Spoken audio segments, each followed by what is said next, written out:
देश में कौन सी भाषा बोली जाए, किस भाषा में अगली पीढ़ी का विकास ज्यादा होगा, इस बात को लेकर बहस करवाना हमारे देश में थोड़ा स्वाभाविक है, क्योंकि बहुत सी भाषाएं बोलियों वाला हमारा देश है, विविधता का। लेकिन ये विवाद उत्तर बनाम दक्षिण का बन जाए, पूरे देश में बहस का नया मोर्चा खोल दे, तो शायद ठीक नहीं। देश के गृह मंत्री ने कहा कि एक दिन आएगा जब हिंदी और अंग्रेजी को लेकर ये जो जंग है, इसमें अंग्रेजी बोलने वाले पछताएंगे। तो आज कांग्रेस ने इसके विरोध में मोर्चा खोल दिया। इस पर एक रिपोर्ट देखिए।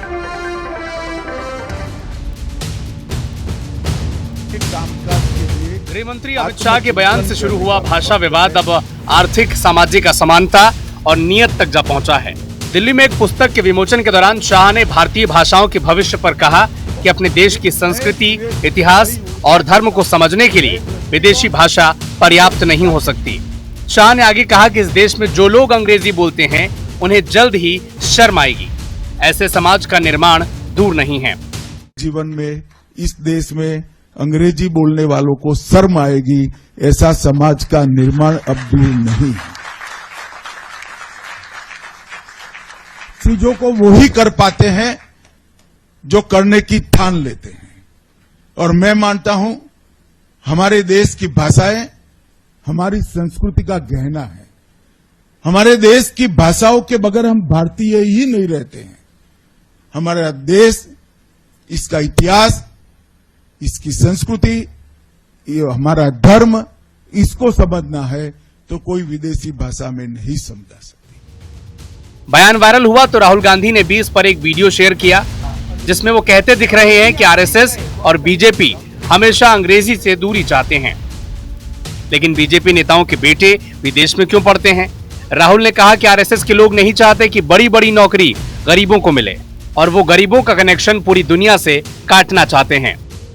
अच्छा, मुझे एक बात बताओ, मोहन भागवत हर रोज कहता है कि भैया अंग्रेजी नहीं बोलनी चाहिए, हिंदी बोलनी चाहिए। अंग्रेजी का उपयोग नहीं करूंगा। मगर फिर आप आरएसएस के बच्चों को देखो, बीजेपी के लोगों के बच्चों को देखो, इनके मंत्रियों के बच्चों को देखो, ये सब इंग्लैंड जाके पढ़ रहे हैं। हो क्या रहा है सर? हम लोगों को बेनिफिट कर रहे हैं ना। अंग्रेजी भैया, अंग्रेजी हथियार है। अंग्रेजी आप सीख गए तो आप कहीं भी घुस जाओ।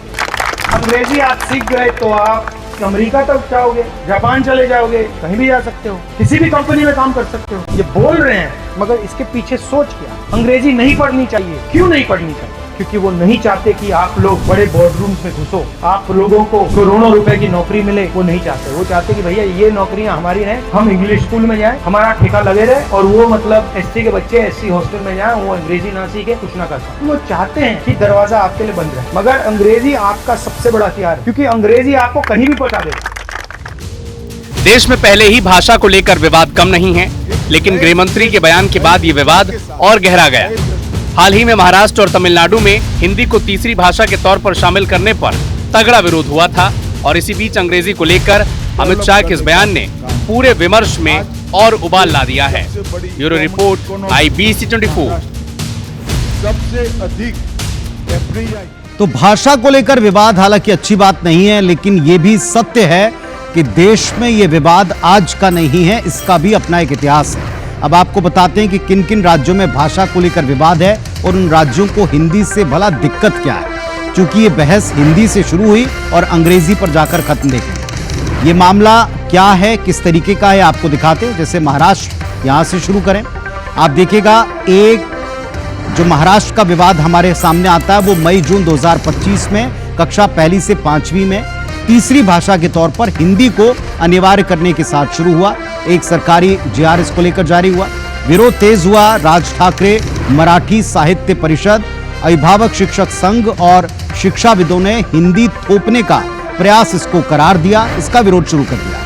बाद में संशोधन होता है, आदेश में हिंदी वैकल्पिक बना दी जाती है, लेकिन 20 छात्र विकल्प लेने पर दूसरी भाषा पढ़ाई जा सकेगी, जिसे आलोचक बैकडोर से इंपोजिशन मानते। मतलब ये कि हिंदी को लेकर के जब एक तीसरी भाषा बनाने का विकल्प दिया गया तो इस पर भी मराठी भाषियों को दिक्कत हुई या दिक्कत दिखाने की कोशिश की गई। दूसरा राज्य तमिलनाडु, यहां आप देखिए किस तरह की दिक्कतें हैं। यहां NAP 2020 की 3 भाषा नीति के तहत हिंदी को तीसरी भाषा शामिल करने पर तगड़ा विरोध शुरू हुआ, जो लगातार जारी। मुख्यमंत्री एम.के. स्टालिन ने कहा है कि इसका मतलब होगा 1950-60 के दशक के आंदोलन का एक बार फिर सामना करना, क्योंकि देश में पहली बार उत्तर बनाम दक्षिण या हिंदी बनाम दक्षिण भाषाई राज्यों की भाषाएं ये 1950-60 के बीच में दिखा था। इसी तरीके से कर्नाटक, एक और दक्षिण भारतीय राज्य, कन्नड़ भाषा समर्थक संगठनों ने कमल हसन की फिल्म ठग लाइफ की रिलीज के विरोध में हस्तक्षेप किया था। सुप्रीम कोर्ट ने सरकार को निर्देश दिया कि कन्नड़ भाषा की संवेदनाओं का सम्मान किया जाए, सिनेमा वाले अपनी बात रखते ही इसमें नजर आए। तो ये कुल मिलाकर भाषा का एक ऐसा विवाद रहा जिसमें बहुत से एंगल, बहुत सी ऐसी चीजें जुड़ती चली गई। वैसे भाषा को लेकर हमने जैसे शुरू में कहा कि विवाद बिल्कुल नया नहीं,